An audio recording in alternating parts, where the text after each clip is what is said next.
Hey there, is it Janie's Emporium? How are you doing? Hey there, Karen, how are you? Good evening, good evening, good evening.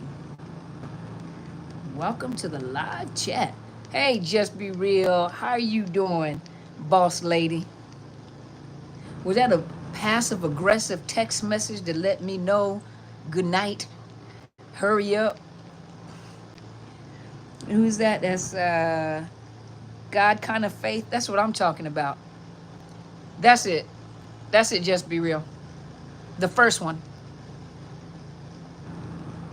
Promote that. Hey, Misha. Hey, girl, how are you doing?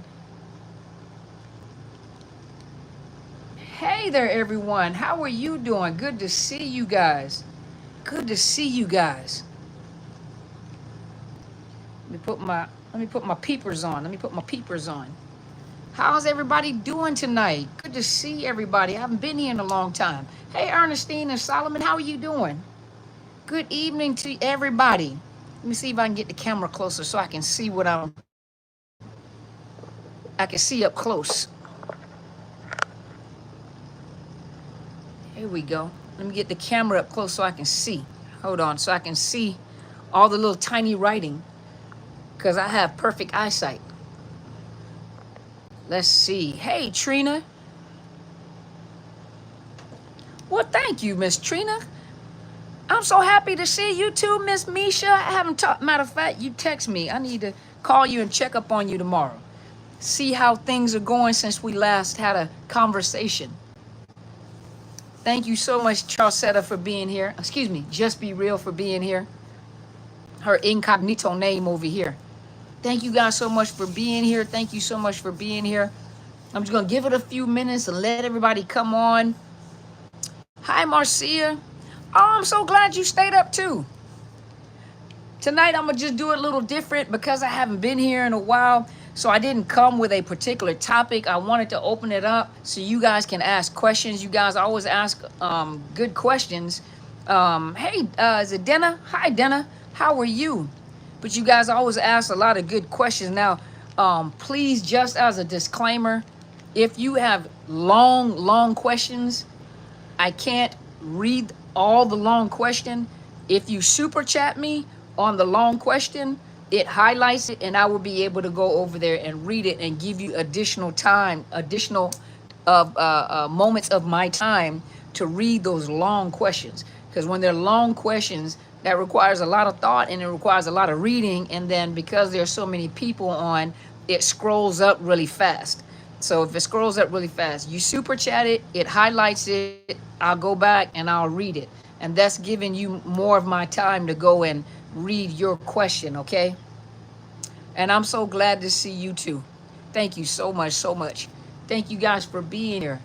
So what I'm gonna do, I'm just gonna start talking as we're waiting for people to come in. Hey, April, how are you? Welcome. But I'm just gonna start talking so that you guys, you know, as people are coming in, you know, we're not on quiet air. Give me about 45 minutes of your time. Thank you so much for being here. Give me about 45 minutes of your time, okay? And we're gonna start talking. Hopefully you guys have been following me. Let me just say this. Hey there, that dude, how are you? Thank you so much for being here. But thank you so much for being here, each and every one of you. As I'm talking, we're just gonna wait for people to come in and start asking questions. I'll just let you know that I do have a conference coming up on the 26th of July. It is a very nominal fee. Please go check out the link. It's a nominal fee. 5 of us on that are gonna be, and it's going to be on Zoom. Hey, Miss Hazel, how are you? Good to see you as well. Thank you so much for supporting me all the time, Miss Hazel. I truly appreciate you, and it's good to see you. Haven't seen you guys in a long time. But thank you so much. Well, thank you so much, Prayers Works, that you made a statement right there. But do know I have a conference coming up on July 26th. I really want you guys to be there. It is the Reconstruction project from ruins to renovation. And think about it for just a minute. You are that renovation. You are the Reconstruction project. You are the beauty that you have dismissed. You are the beauty that's been attacked. You know what I mean? You are the beauty. You are the brilliance that has been attacked by someone that does not know how to love. And those of you know that I am studying under Miss Sandra Brown, who is head and developed the Institute for it's the pathological love relationship, and it's the Institute for I think it's pathological what's the name of it? The Institute for Reduction of Relational Harm. It's the Institute for Reduction of Relational Harm. Hey, C. Cassidy, Mother's Love, how are you? And hey, Shay, how are you? And it's over 30 years worth of work and research by people that work, in the field of trauma, but in the field of bringing awareness and helping people that have been affected by these pathological individuals. And pathological meaning disease, disorder. When you say psychopathy or psychopathy, you're dealing with a person that is mentally diseased or mentally ill, has a mental illness, and this is a personality disorder. And you're dealing, when you're talking about pathological love relationships, they're also talking about, they're teaching about the effects that these narcissists, these cluster B individuals, or especially these narcissists, have on people, and the trauma that is developed from coming out of these relationships. Many of you have a guilty conscience. You feel ashamed at the fact that you loved someone like this. But really, if you think about it, in not everybody can say this, but a lot of us, who've come out of bad relationships like this, when you go back and look at it, who really taught you how to have healthy relationships? Who really is speaking up like we're doing now about, the abuse that goes on behind closed doors? Many of you come from an era where you have been taught what goes on in this house stays in this house. You don't talk about what goes on in this house. You keep your mouth closed. You forgive and you forget. Remember, forgetting is amnesia. We do not have amnesia. But people are affected by these narcissists. And a lot of times, and please, this is for educational purposes only. I am a therapist, but I'm not your therapist. Make sure that you speak to your therapist, your psychiatrist, your mental health provider when I provide you with this information. But a lot of times people are being misdiagnosed for like bipolar disorder.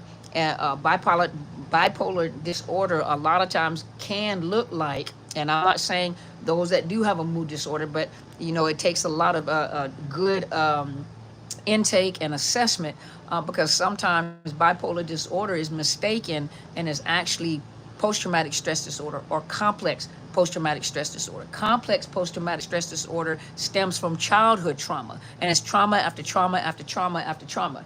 And this is complex post-traumatic stress disorder that originates from childhood. And then some of you have post-traumatic stress disorder, which it derived from adulthood or teenagehood, and you're still dealing with that issue itself. But if you have been in a relationship or a situationship with post-traumatic stress, with a narcissist, a lot of times you have trauma-related disorders.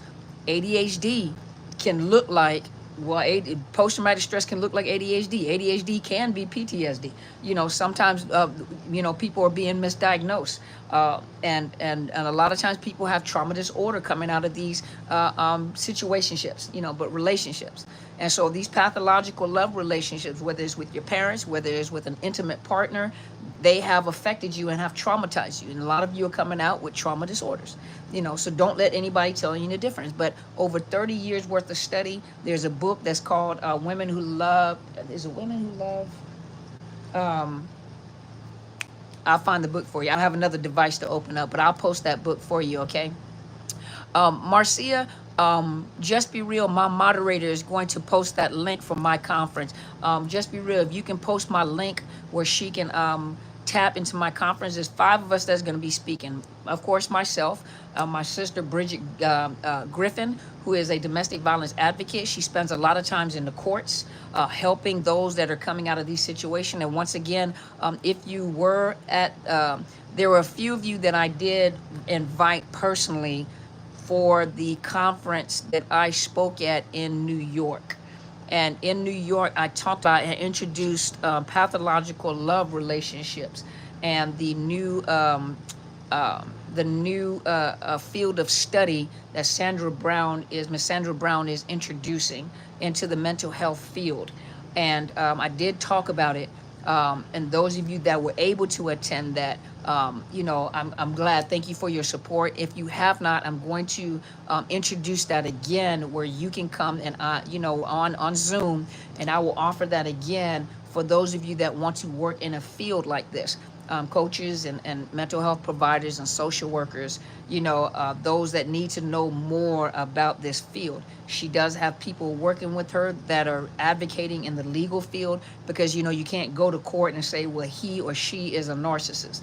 That's not how it works. But they have come up with assessments where now we can show how this relationship has affected you and traumatized you, and some of and there's questionnaires and intake paperwork now that we can use when we do intakes in situations like this, to show that this individual's mindset, their actions, their verbal abuse, their physical abuse has affected you and has traumatized you.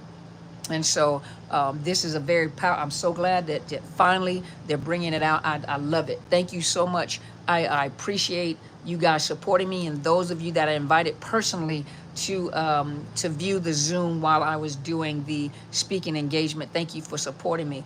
Let me look at some of the questions. Okay, Miss Marcia, my moderator just this is my administrator and moderator, just posted the link for my event. There's 5 of us. My sister Bridget Griffin, who is a domestic violence advocate. Like I said, she works a lot in the court systems. And so thank God she is one of those advocates that understands narcissist abuse and understands how to maneuver and what to say and what not to say. And she advocates for those that are going into the court with. Thank you so much. I appreciate that. Thank you. That go into the court systems. She understands narcissist abuse. She's a part of our team and peer group, and she really advocates for those that are going into the court system. And a lot of times she works with a lot of women. Thank you so much. And then you have my sister Demetria Fields. She works. She doesn't work. She's really good. She's a millennial. And once again, she's gonna make a comment when she sees this that she don't talk like this. But Carmela, I don't talk like that. Carmela, I'm younger than you. You're older than me. I'm a millennial, not a Gen X. That's how she sounds. Now she gonna argue that, but that's how she sounds. But she's a millennial. She's very powerful when it comes to understanding children and teenagers and young adults. My daughter loves her. She's actually her youth pastor, her and my big sister, Kathy Gibson. They're both her youth pastors, and a very powerful, very influential women. And she's really good when it comes to, she's brilliant. She's very, very intelligent. You talk to her, she's very, very intelligent. You would not believe that she is the age that she is. And she's going to be on the platform with me. And then, of course, my big sister, Kathy Gibson, she's going to be on the platform. My Life is Intentional. She's very powerful in encouraging women. She's very powerful in helping you to understand your value. She's very powerful. She'll make a mud duck feel proud to be a mud duck. I'm telling you.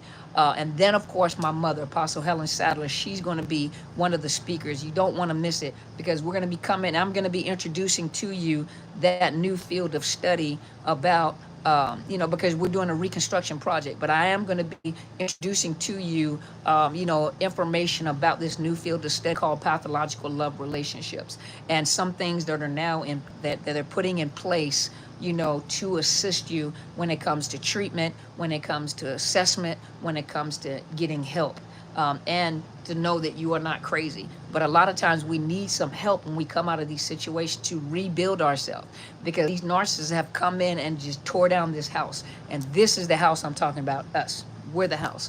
They tore the house, mentally damaged us, mentally insecure, unsure of ourselves. Am I talented? Am I gifted? They have said so much to you that you are carrying their vocabulary, and you think that's your vocabulary. You have taken upon what they've said, and you're living your life based off of what they've said to you. They projected on you, and you're living your life based off of what they projected on you. And this is not who we are. And I'm telling you, you guys have watched my journey when I was almost 300 something pounds. You see me as I have developed, I have learned more, I have traveled and met a lot of you in my travels. You know, we do a lot of platforms together, and I'm telling you, there's a light at the end of the tunnel. And sometimes you just need someone either to be a drill sergeant with you or to support you. I really appreciate. Hey, Dorothea. Hey, girl. How are you doing? Hey, I appreciate you. Thank you so much. Let me go up here. Let me look at some of the questions I got posted. So let's go ahead and get started with some questions. Now, listen, let me just go put a disclaimer again. Defeating childhood trauma. Hey there, how are you doing? Thank you so much for being here. I'm so grateful. Thank you so much. I appreciate you. And then Nashiri. Hopefully I said that right. But thank you for joining me. I'm gonna take about 45 minutes. Just be real. Hopefully you've started my clock. Give me 45 minutes, you know, just to talk a little bit. I'm gonna take some questions and answers. Remember, if your question is a long question, go ahead and just what is it called? What is it called? Just be real. It's super chat me. Super chat me. Number one, you know, I'm gonna read. It's gonna highlight, and I'm able to read your. I can go back and read because the questions come really fast, or people are scrolling. You know, they're scrolling through really fast, and then if it's a long question, it takes me a minute to read it and have to think about how to respond to you. Hey, Jana. Hey, girl. No, you the intellectual. But if it's a long question, just make sure you super chat it, and then it'll give me that you'll get that extra time with me. So if you super chat me, you'll get that extra time. Now don't send me no dollar or two and then expect me to go and you know, do intakes and assessments, and you know, it don't work that way now. Okay? Nichelle. Okay. Nichelle. Hi, Nichelle. How are you, Nichelle? How are you doing? All right, let me look and see. I think there was a question here. Let me see. Let me look and see. I think I had a question here. Thank you, Shay. I'm so glad you listened. And I hope you are doing well. Okay. Let me look. I saw a question. Why would a narc break up, ask for a divorce, yet still take care of finances?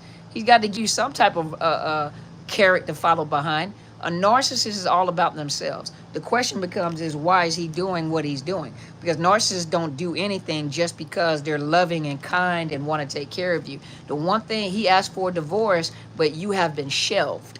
So that means he'll come around to you when he wants to, and what he does is he keeps that door open. He's going to keep his foot in the door, and if he keeps that foot in the door, he's not paying your bills, he's not taking care of your finances just because he thinks you're awesome.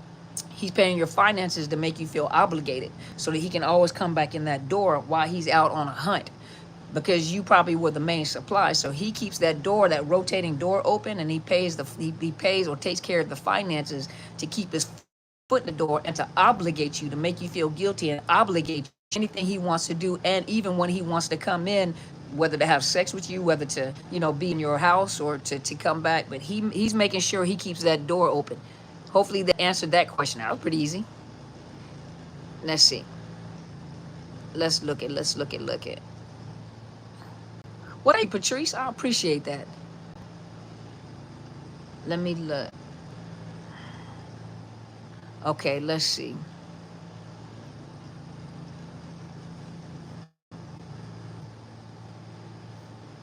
Dorothea, you okay, wait a minute now. You working on that journey of healing. I'm gonna have to inbox you because you know we family from way back in the day.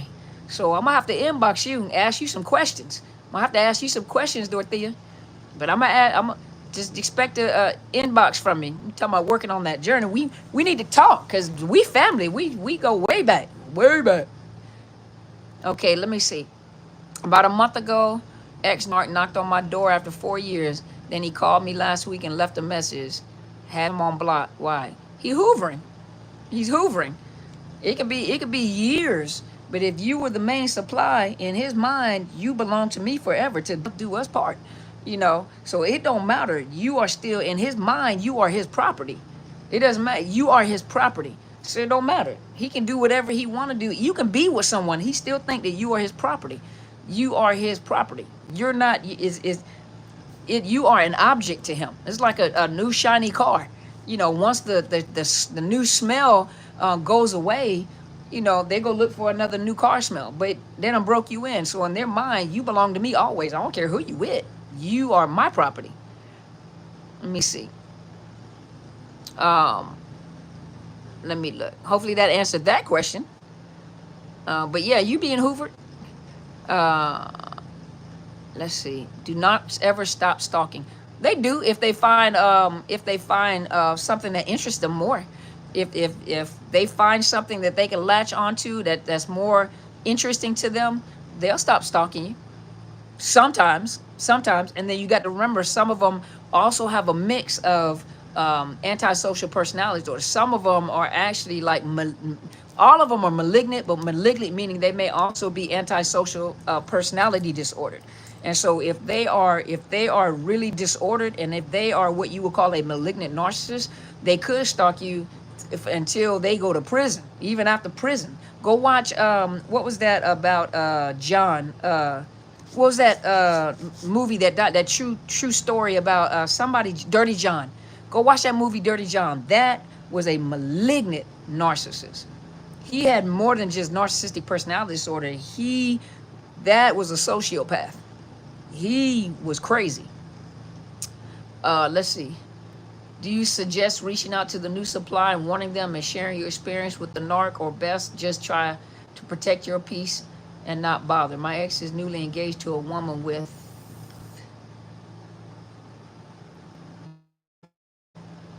two young daughters. Meanwhile, hasn't seen his daughter. Why would you waste your time and your breath to go say anything to her? Could anybody say anything to you? You had to find it out yourself. I highly recommend you don't. If she wants to know, she'll contact you. And then on top of that, trust me, a narcissist is a narcissist is a narcissist. Tigers don't change their stripes. And it doesn't matter what you see or what it looks like from the outside. He's no different than when he's with you. He's just at a different height with this other person. See, you've trained him so that your pain tolerance is up high. So he's going in on that high pain tolerance into another person's home. And so it's not your responsibility to tell her anything. It's your responsibility to take care of your mental health. And he's over there, let him do whatever he's doing. I promise you, I promise you, I promise you, she gonna find out about him. She may not understand what a narcissist is, but she gonna know something is wrong. They can't hide behind their mask forever. They will find out who is wrong. I promise you, they're gonna find out who they are. And when I say, like I said, when I say who they are, that does not necessarily mean they're gonna know that they're narcissist. But as much information is out there now and everybody's talking about narcissists, trust me, she wants to put two and two together. But think about it. It didn't matter what people said to us. It took us to have to learn and make a decision on our own. And sometimes when you try to push, and try to make sure that they know, make sure that they know. Think about it when you were younger. The more you tried to tell someone about something, like with your kids, the more you try to tell them, the more they pursue the oh my gosh, what is this mystery that you're trying to keep me away from? So sometimes the more you tell somebody something, the more curious they are about it. Sometimes, even when you're dealing with kids, sometimes you just say what you got to say and leave it alone. When it comes to the new supply, that's not your responsibility or your concern. Why stress it? That's not your business no more. You are out of it. That's what I'm saying. You out of it. Leave it alone. If she want to know, she'll call you. And if she trust me, she gonna find out. I promise you, she gonna find out. She gonna find out what you already know. And then you got to remember, there is no receipts. There is no return policy. So let's see. I'm having a time getting free. We're not together, but we may as well be. It's sickening. I'm starting to notice all his actions, and I'm seeing all where he is not what I desire. This has been one heck of a cycle, turned me into myself, and me starting loving myself more, but keeps coming back, and I can't lie. When he comes, I'm happy for just a second. Then when he's gone, I have to re-heal. Well, the more you keep running into it, the more the cycle just keeps going. The more you keep running into it, the more the cycle keeps going. A narcissist cycle, the narcissist cycle does not end until you walk out of that cycle. It's a forever, permanent cycle that always happens. Idealization. What is it? Now, you know what? I talk about it all the time, but my mind is so focused on the and then it's devaluation, then it's discard, then it's hoover, then it's repeat cycle. This is a permanent cycle in all narcissist relationship. I don't care what you do. And a lot of times people, what do I need to do to make this better? What do I, devaluation, there you go. What do I need to do to make this better? What do I need to do to fix this? What do I need to do to fix this relationship? I need to. It takes two people to be in a relationship. And this narcissist, hey Yusuf, this narcissist cycle don't ever change. That's what creates the trauma bond, exactly. But this cycle never ever ends. And so it only ends when you step out of that cycle. That's just like breaking family cycles or breaking domestic violence or generational cycles. It doesn't stop until you stop the cycle. It doesn't stop until you stop the cycle. Cheryl Perry said, hold on, I'm trying to find it. She's a licensed clinical social worker. Girl, let me tell you something. Hold on. The comments are coming really quick. Hold on. Cheryl, go to PESI. I know you probably get, I don't know if you probably get training out of in PESI, but since you're licensed, go to PESI. Look for Dr. Sandra Brown, that she's doing the certification in the pathological love relationships. It is, you'll love it. It is powerful, and it teaches you new information when it comes to like intakes, and it is powerful. You don't want to, you got to get certified in that. You have to. And because you're a licensed clinical social worker, it'll be open to you. Dr. Romani is also doing one. I haven't looked at her because I looked at, like, you know, you can look at both of them to see like how they're teaching it. And Dr. Romani's off the chain. I'll probably take hers later, but I'm going to get certified under Sandra Brown. But just go check it out. Her name is Sandra Brown. Just go look in PESI, and then it'll show you the certification program for the treatment of like pathological love relationships. Okay. Let's see. Okay, let me go over here.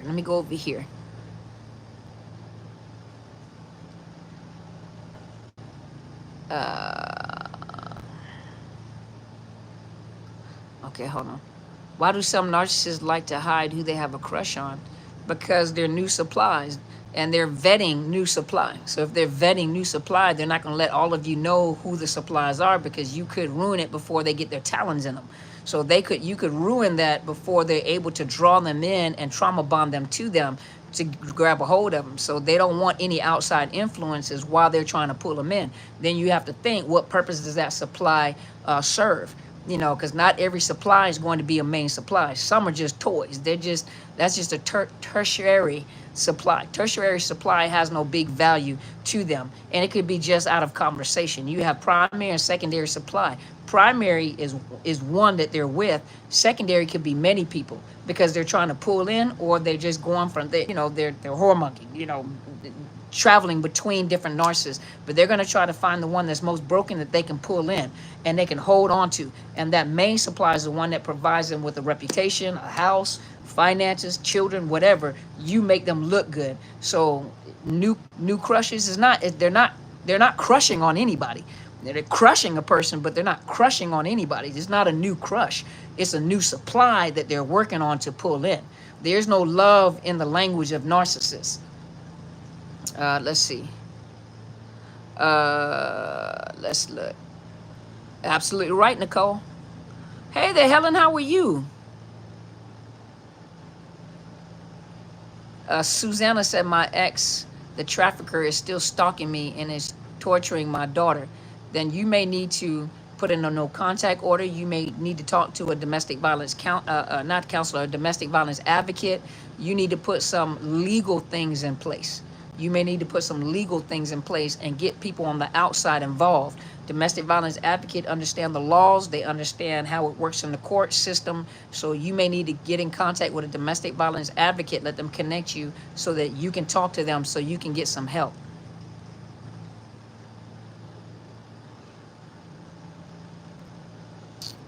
Let's see. Hold on, let me look over here.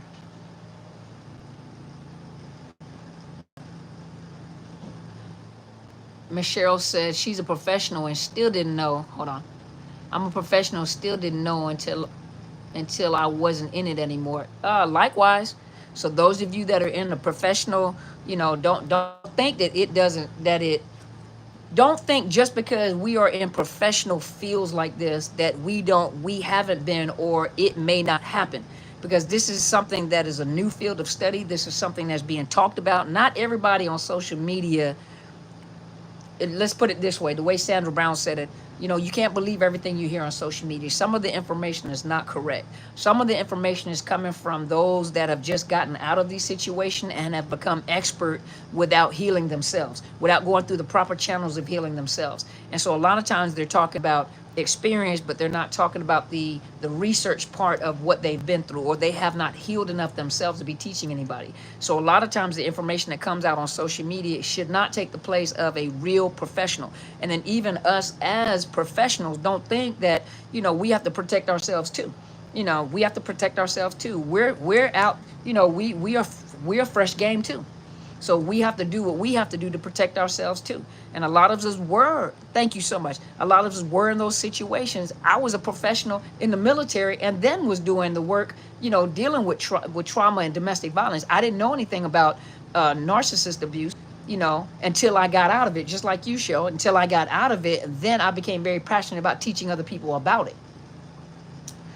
Trauma bonded, exactly. Let's see.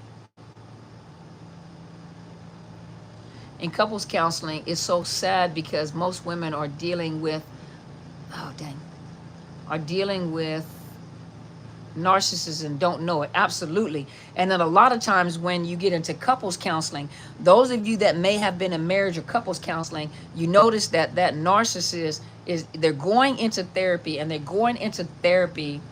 blame you. They're blaming you the whole time. They go in there because they need a therapist to change you because you're not seeing my way, you're not doing it, and she's causing problems and she's tearing up the marriage.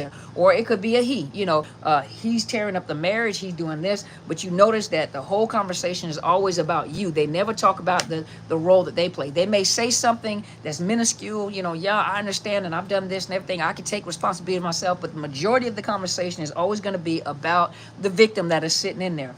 And what they want to do is they want to triangulate with that counselor to beat up on the victim, you know, beat up on the person that they're bringing into therapy. And the one thing that they can't stand is if they can't triangulate you in there to beat up and to try to help them get control over that the victim, then what happens is that they will not like you and say that you are a bad therapist yourself, you know, and that they need to find someone else to provide them with therapy because you're just trying to divide me.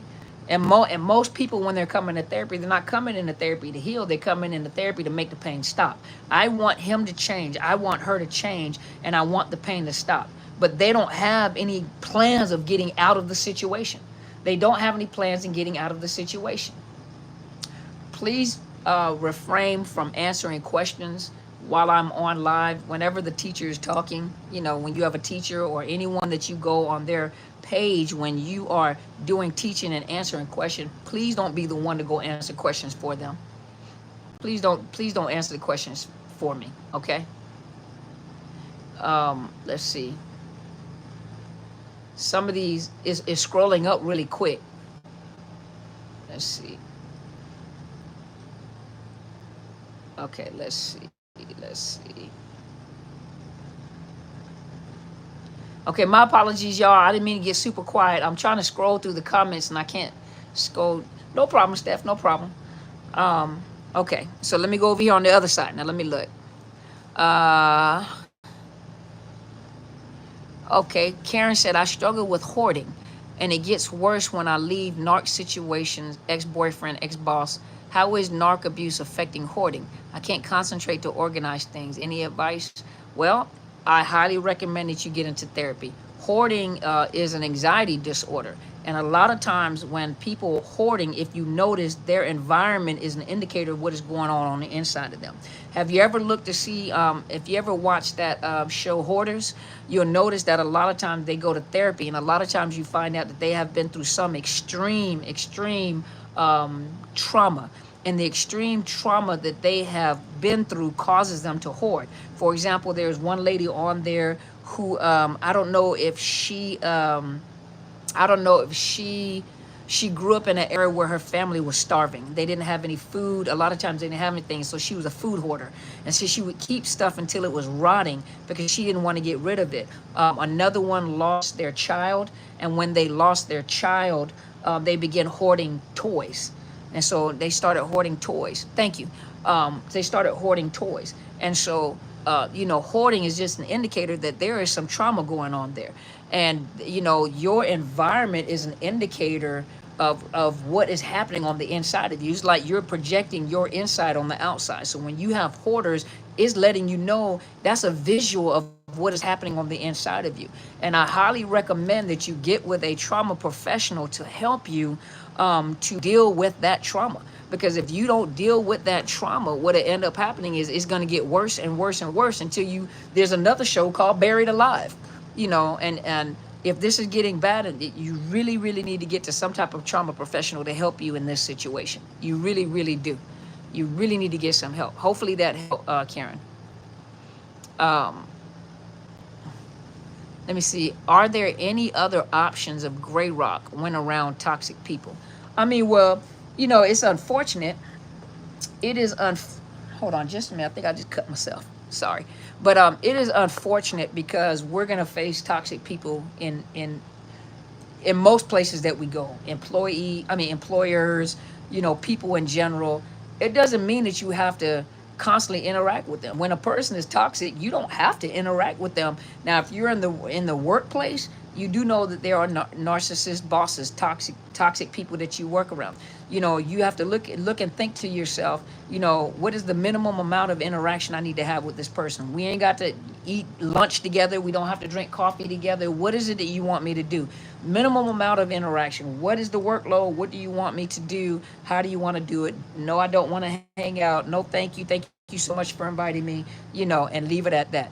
So in actuality, gray rocking just means that, you're taking out all emotions. And a narcissist, when you're talking about a predator, a narcissist is always looking for a entry path. And they are emotional vampires. So they try to see what your weaknesses are, your emotional weaknesses are, in order for them to get their foot in the door. And where they find out your weaknesses are, for example, if you don't like to be alone, if you don't like to be alone, if you don't like for people to reject you, and you're saying all this, what you're doing is first of all, you're talking too much, because you are putting out the play. You're putting out the script of the movie, and you're telling them all the things that you don't like. So basically what you're doing is you're telling them you're kryptonite. That's number one. Number two, you're talking too much because you're telling them the role that they need to play in your life.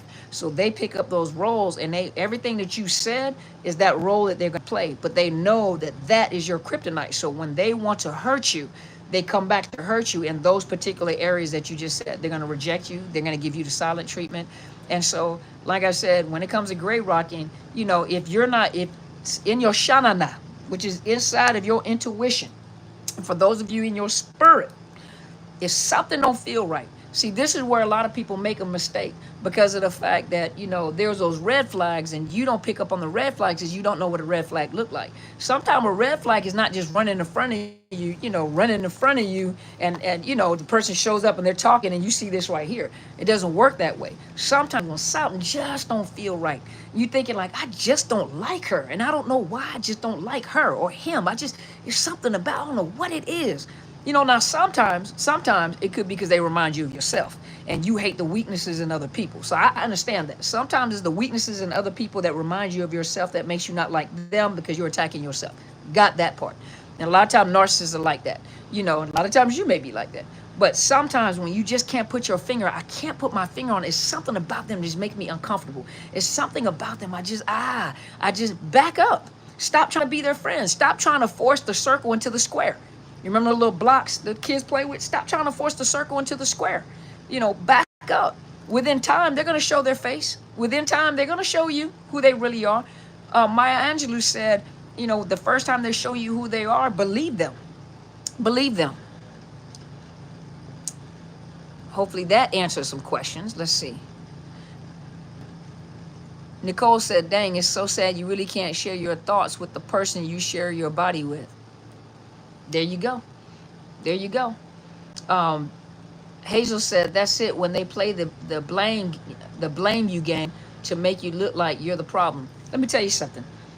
I was just having this conversation with someone. The crazy thing about a narcissist, well, it's not really crazy because everything about them is crazy. It's not normal to us, but it's pretty normal to them. A narcissist is a very critical judgmental individual. Not only are they critical and judgmental, they're the type of people that they cannot stand rejection. They cannot stand to see themselves as other than perfect. The way that they draw themselves in their head.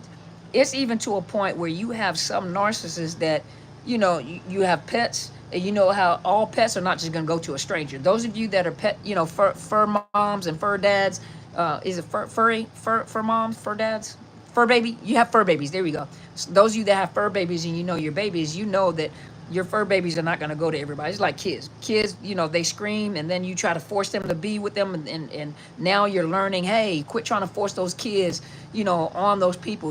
Go with your instinct. If the child is crying, don't force that child to go with that person. You know what I mean? And so the thing about it is that even your fur babies, cat, yeah, dog, guinea pig, pigeon, who knows? Carrier pigeon, who knows? Squirrel, muskrat, mud duck, whatever.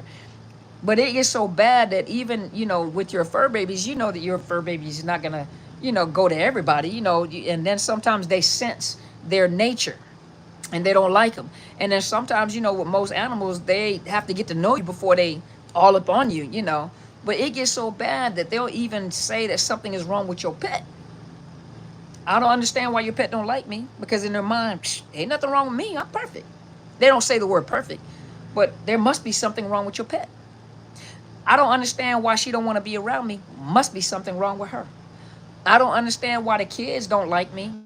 I wonder what's wrong with them. They don't mess around and call your kids autistic or slow, and you looking like, how dare them? How dare them? You know what I mean? So a narcissist, they cannot handle any type of criticism, but they'll give out criticism. They're very critical. You can have a brand new car. They'll say something about the car that they had in 1822. You have a nice house. They're gonna say something about your house. You got some new shoes. It's like those underhanded compliments. You know what I mean? It's like they'll give you a compliment, but by the time they give you the compliment, you look back and you start thinking because you're not sure if that was a compliment or you like passive aggressive. Those are narcissists. You know what I mean? Narcissists. That's definitely a red flag. Definitely a red flag. Yeah. Is it Yeshua HaMashiach? Yeshua HaMashiach. Hashua HaMashiach. There we go. I know what that means. Square in the circle. Absolutely. Absolutely. My pet prairie dog hated my ex and would scream at him. See? You see? Grandiosity, godlike. There you go. See?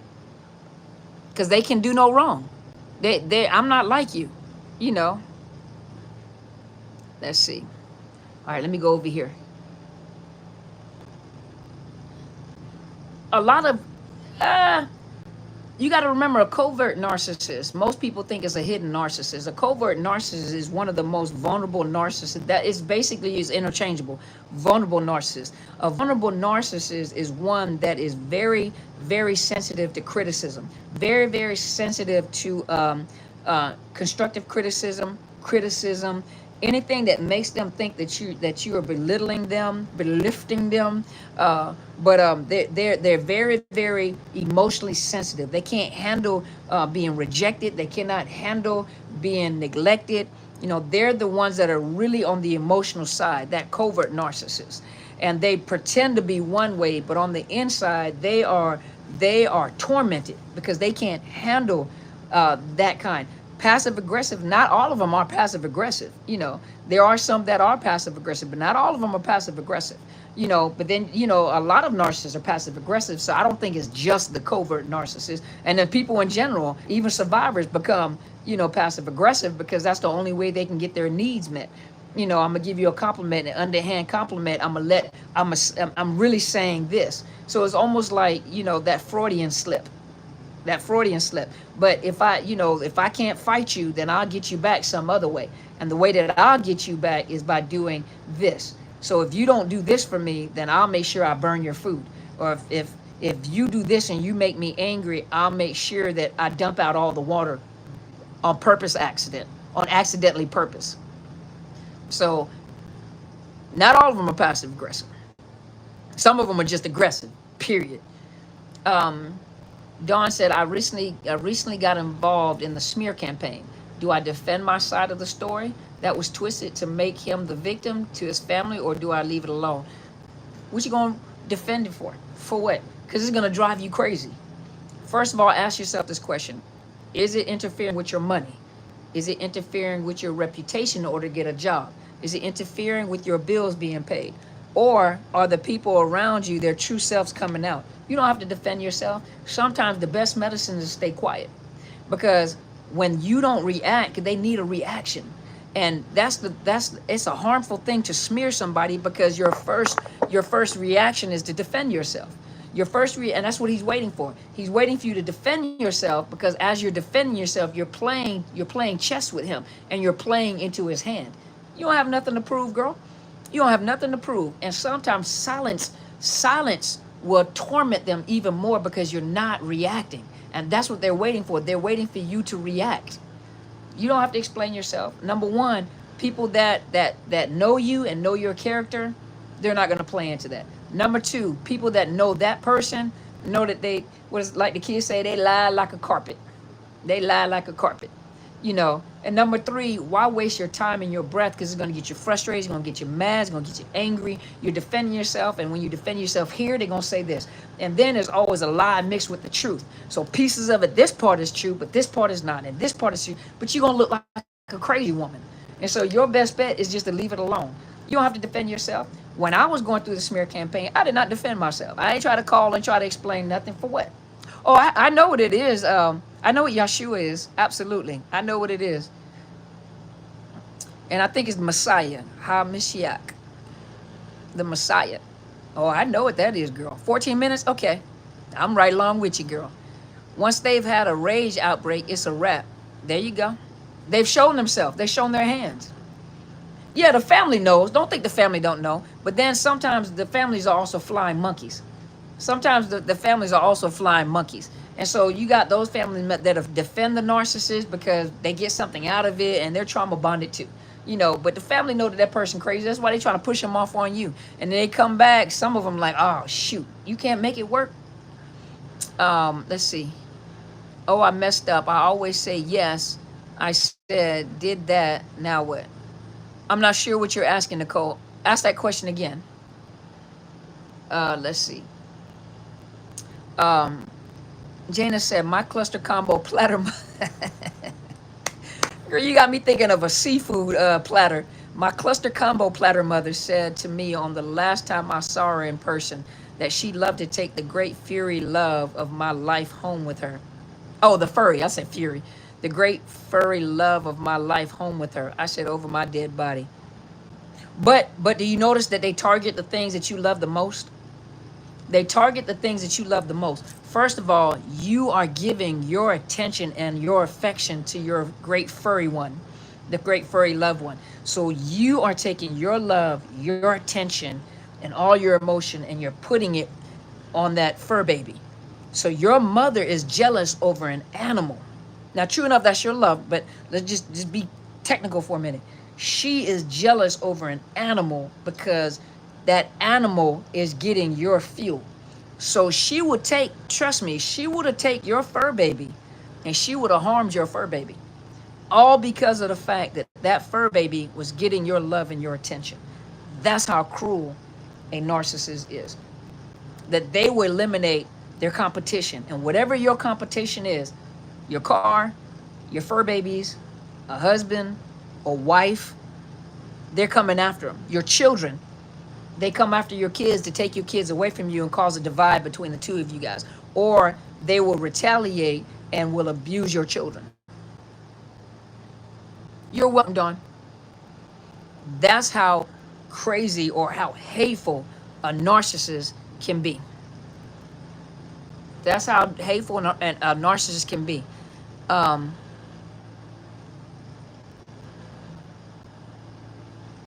Double hearts, minded, and tongues. Yup. Yup. Nicole, ask me that question again because I wasn't sure what you were asking. It's authentic kinks by me. Oh, girl, I like that. Go ahead, girl. They weaponize your children against you. Absolutely. Mr. Chris, thank you so much for being here, because a lot of times, I have a lot of women that are online, so a lot of times we're usually talking about the male narcissist, but the woman narcissist, which defeating childhood trauma, she dealt with her mother, and her mother was a narcissist. And thank you for adding that in there. They absolutely do. They weaponize your children, and they make you jump through all sorts of hoops, because they know how much you love them and care for them. And so they'll make you jump through all sorts of hoop, and it seems like no matter how many times you jump through hoops, it's like never enough. So it's like running a hamster wheel.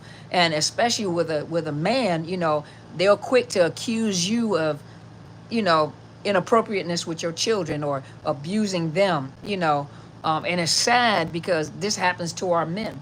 This happens to our men. She gets angry because you left. Oh yeah, then I'm play with the kids would be my card, because I know how much you care about those kids. And then the sad part of it is, a lot of times those children suffer the consequences of your choices to leave, or because of the fact that they dislike you, they're having to suffer the consequences of your choices. And your choices were healthy choices to get away. Misha said, saw the new spouse of my ex, the narc, for the second time. When I sent my daughter with them for the summer to visit, I noticed that she looked considerably different from the first time I met her. Girl, she probably wore out. She done aged because of all the trauma she done been through. Imagine what you went through and how you look. When you go back and look at some of your picture, look and see what you look like.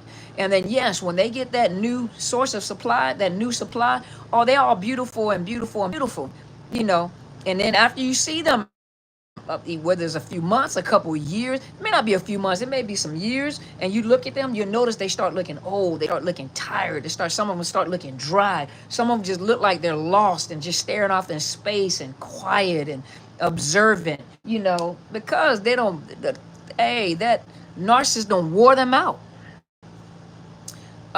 Defeating childhood trauma says she was borderline personality disorder, cluster B, with PPD is what? Hold on, let me think. What is PPD? Cluster A, because I usually deal with the cluster Bs. You'll tell me. And OCD traits, cluster C. That cluster combo platter. Lord. Paranoid personality disorder. There you go. A few years back, she lost so much weight and literally looked like stress, and like she's going through it big time. I thought to myself, yep, his mask has slipped. There you go. See, told you. And bless your heart, Jana, I know you went through. Thank God you came out on the other side and you didn't lose your mind. Do you know that some people are so overstressed with these narcissists that they have psychotic episodes? And sometimes when they have these psychotic episodes, they can't pull their mind back into normalcy. And they even in PTSD, you have what's called dissociation, and you have what's called dissociation and dissociation, and one of it is feeling like you're in a dream state, like everything around you is going in slow motion. And then the other one is dissociating. You're dissociating is like you're having an out-of-body experience. So it's dissociate and depersonalization. So dissociation and depersonalization. But if you get caught in that loop too long, your mind can stay in that dissociative state. Your mind can stay in that depersonalization state, because you're trying to get, and there's so much emotional pain and so emotional trauma and mental fatigue that you get caught in a new reality that you create for yourself in order to survive. There are people that have raised kids and can't recall everything that they did during that time. It's almost like they were on autopilot. And when the kids start talking about what they used to do, they honestly cannot recall. They cannot recall. Depersonalization, yeah. Went through that for a year at age 21. See? Free from consult. Hello, doctor. Thank you so much for the info. My dad's wife, who is a narcissist, did this to my dad. He left her because of the abuse he endured to the point of having a stroke. See?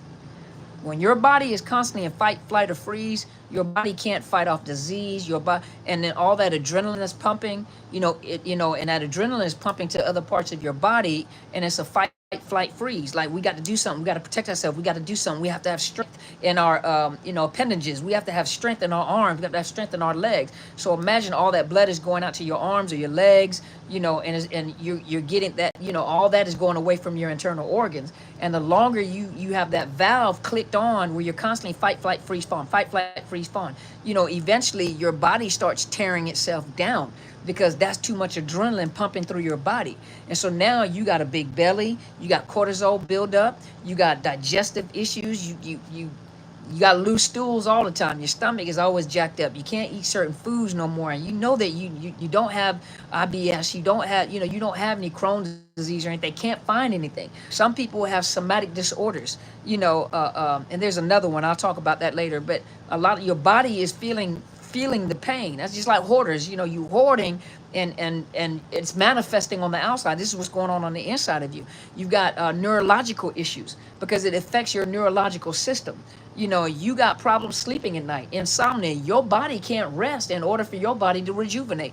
Your body is supposed to be able to fight cancer, and then you're wondering why your body is torn down so much. You have brain fog, but you just can't recall things. You forget stuff all the time. You got so much brain fog, and that's brain damage. Is it repairable? Yes, if you get out and start working on it. But there are some people that got out after 30, 40 years, and it's taken a long time to help them with their mental process again. You know what I mean? With their mental process. Dawn said, I had a heart attack at age 36 from stress. See what I'm talking about? Strokes, heart attack. You think, they also, I think there was some studies showing, this also could be a precursor to dementia. Let's see. Some of the comments are really, really long, so it's going to take me a minute to read it all. And I have, stuff is scrolling really fast. So, like I said, if you do a super chat, it highlights it and keeps it on my screen so I can. Plus, you get my time. But how long do I have, just be real? Because I'm going to go ahead and wind this down because I didn't want to stay on long. Listen, I got a conference coming up July 26th. It's on Zoom from the comfort of your home. It's the Reconstruction Project. It's from ruins to restoration. And a lot of you are in ruins and trying to figure out, how do I reconstruct my life? How do I get my joy back? Some of you guys are brilliant. Some of you guys are smart. You can start your own businesses. You guys are talented and gifted, in different areas of your life. Some of you guys are bakers, chefs. I know Misha is a hairdresser. She does natural hairstyles. A lot of you guys are into perfumeries and makeup and creating makeup. And, so many of you are so talented. Some of you guys are great orators. One thing that I recommend is don't start a channel and start talking about narcissist abuse from a place of pain. You yourself need to go, hey, Sue, I'm so glad to see you. I haven't seen you in such a long time. But there's so many of you that have so much in you that narcissist has tore you down to make you think that you can't do nothing for yourself. Some of you have become hermits. I'm an introvert. You ain't never been no introvert. You just trying to hide and stay safe because you've been isolated. And you do some beautiful work too, Misha. If I would ever get in your area, I would come see you.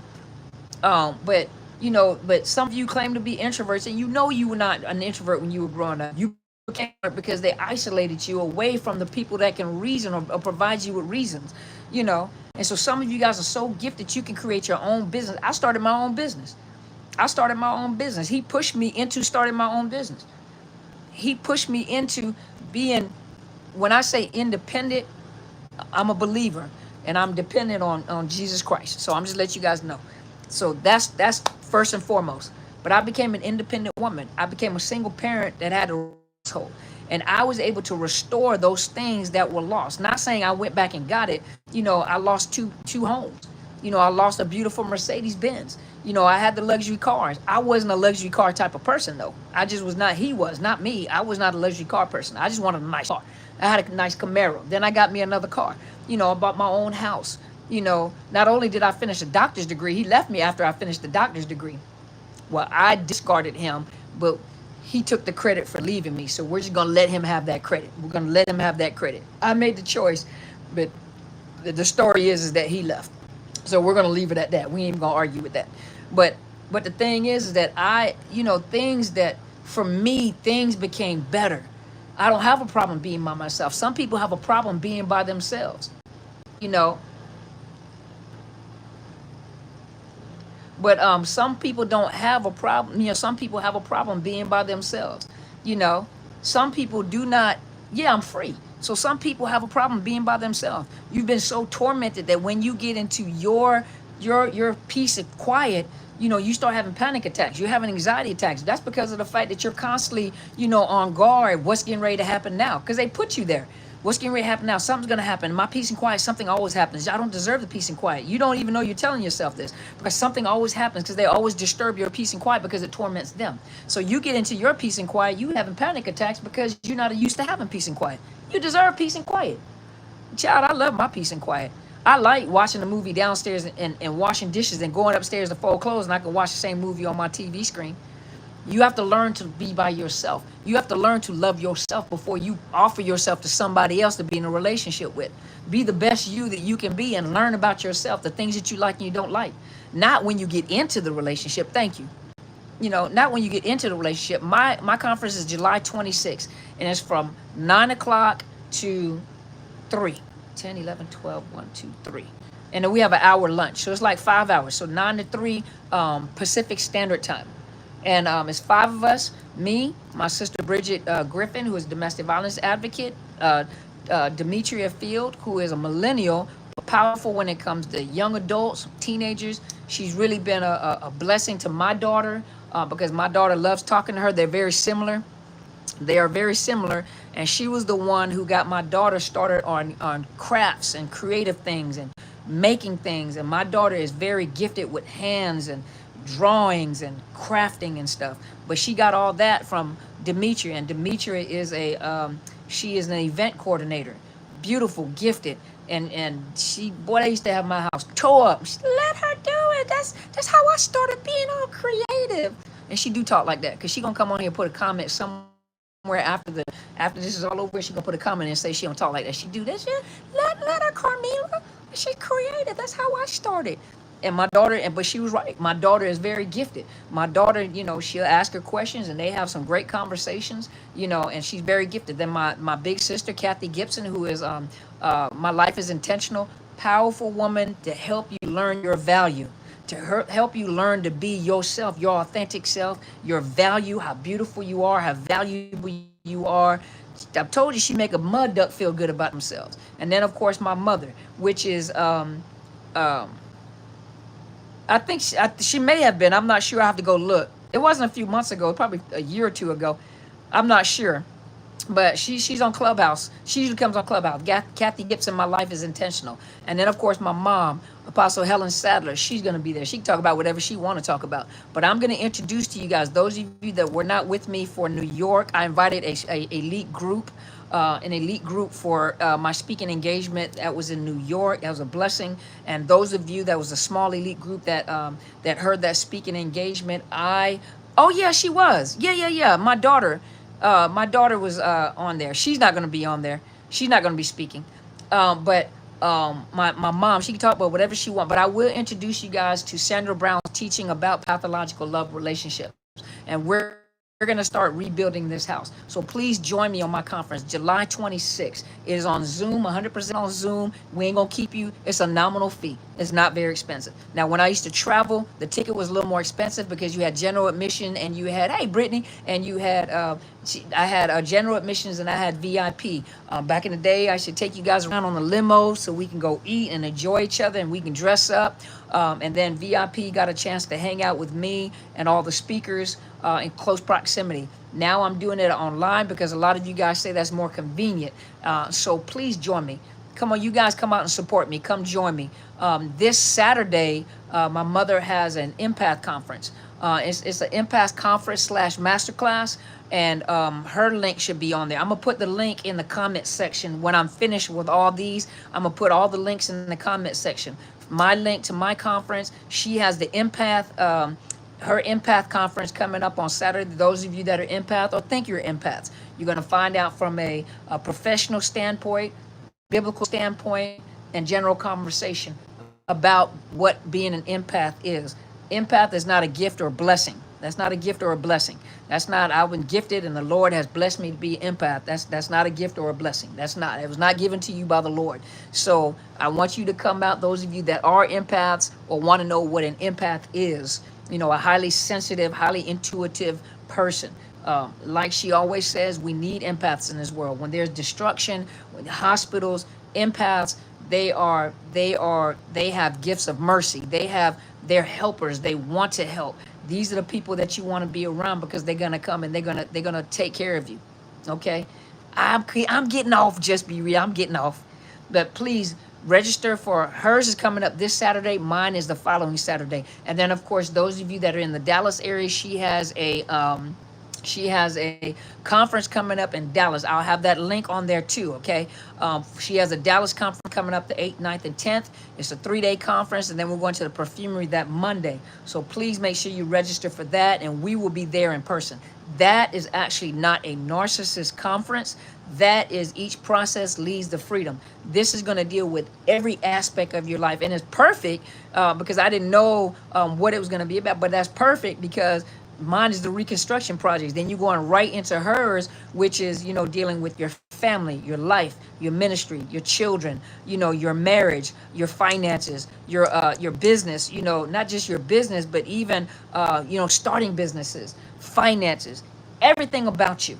This is dealing with that. And you don't want to miss it. We're going to be there in person. So you're going to meet us in person in Dallas. Okay. So I'm going to put all the links after I shut everything down. I'll come back and put all the links in the comment section. Just look for them, okay? Look for the links in the comment section. And I really appreciate you. So welcome. And I really appreciate, you know, thank you so much. It's not a gift or a blessing. No, it's not a gift or a blessing. Absolutely not. But you can use that. You can work that. You can work it because empaths, you know, they're some powerful people. Some very, very powerful people. Yes, there's some powerful people. They can take it and make it work.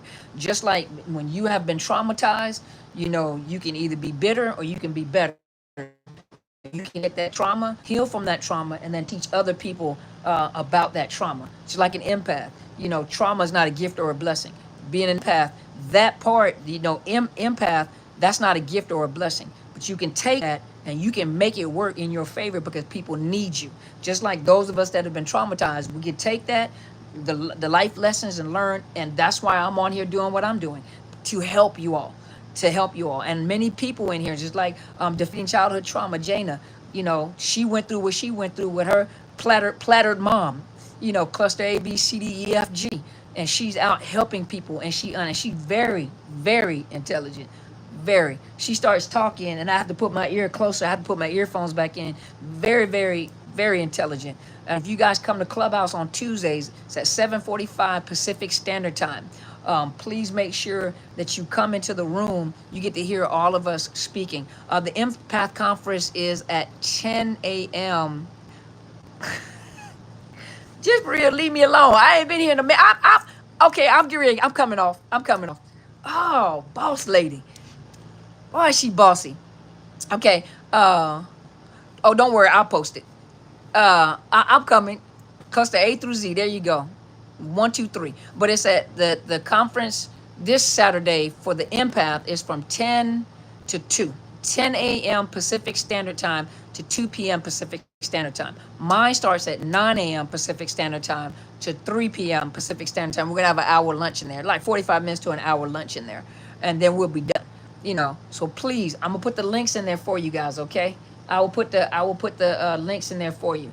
And thank you so much, you guys, for being here tonight. I know I haven't been here for a minute. As you guys know, I had my youngest out of my 3 graduated, so she's leaving for college in September. She got accepted in the college of her dreams, and but she got accepted in the college of her dreams, and so she'll be going off to college. Thank God it's only like an hour away from the house. But she's going to the college of her dreams. So I have been working with that, helping her prepare for college, getting stuff ready for college. Thank you guys all for her congratulations. And then my oldest one just went back to college as well. So I got 2 of them in college, and I'm a blessed woman. So I told you, things, you know, all things work together for those who love the Lord and are called for his purpose. Now, if you're not a believer, then understandably that, you know, you don't believe in that. But those of us that are believers in Jesus Christ, that applies to you. You know, all things will work out if you make it work. You know, all things will work out. And so even in this pain, we can make this pain work for us. So thank you guys. Thank you so much for being here. Just be real. I'm always appreciative of you because you're always right there for me. And Dorothea, I'm gonna inbox you to ask you some questions. So look for my email, my inbox tomorrow, okay? I'm gonna inbox you tomorrow to ask you some questions. You know. But hey, you guys have a wonderful evening. Thank you. Thank you, Jesus Girl Betty. Thank you. You guys have a wonderful evening tonight. And thank you so, so much for being here. And I appreciate you. I'm trying to think. Let me see here. Okay. I'm sorry. I almost knocked the whole camera down.